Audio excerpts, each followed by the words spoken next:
Chers frères et sœurs, loué soit Jésus-Christ.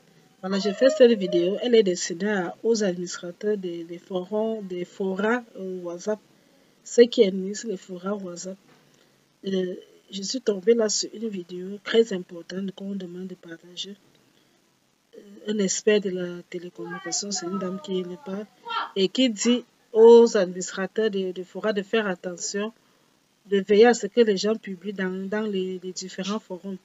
Parce qu'actuellement, dans la loi, on dit que si quelque chose arrive, vous serez les premières personnes indexées. Donc, ceux qui créent des forums, ceux qui administrent des forums, il faut regarder ce que vous ajoutez. Qu'est-ce qu'ils publient? Si c'est des choses qui alertent, qui par exemple, vous pouvez ajouter quelqu'un qui publie une information, par exemple, qui incite à la guerre, à la haine, à la rébellion, et que vous laissez passer, et que la personne publie, vous ne supprimez pas, vous n'interpellez pas la personne. Sachez que si jamais il y a eu un phénomène et qu'on se rend compte que c'est dans ce forum que ça a été publié, les premières personnes ciblées, ce sont ceux qui ont créé le forum et ceux qui sont administrateurs. Donc les administrateurs du forum veillent. Bon, je vous mets la vidéo, c'est mieux que vous écoutez vous-même. Et l'experte en question, votre super experte communication, mais je vous mets la vidéo, écoutez vous-même ce que la dame dit qui est experte dans ce domaine.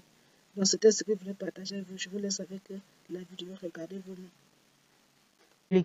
Fait comprendre que les administrateurs des forats sont les premiers punis en cas d'infraction commise par le biais de leur groupe.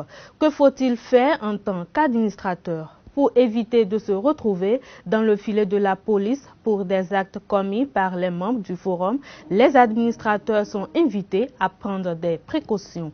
Ils ont l'obligation de dénoncer les membres qui s'adonnent à des actes qui portent entorse au code du numérique. Mais avant la dénonciation, ils ont l'obligation de mettre en garde le mis en cause et doivent faire tout possible pour les identifier physiquement, sans quoi ils seront seuls responsables des actes posés par ce membre. Pour ne pas tomber sous le coup de la loi parce qu'un membre du forum a publié une fausse information ou a porté atteinte à la vie privée de quelqu'un, les administrateurs de groupes WhatsApp et autres doivent désormais veiller au contenu publié et partagé dans le forum.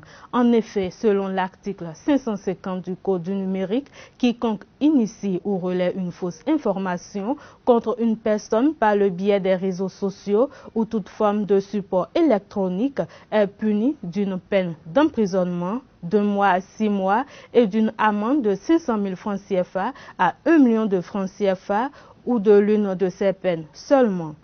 Et voilà, ce sera tout pour aujourd'hui. Merci de votre aimable attention. On se retrouve prochainement pour une nouvelle.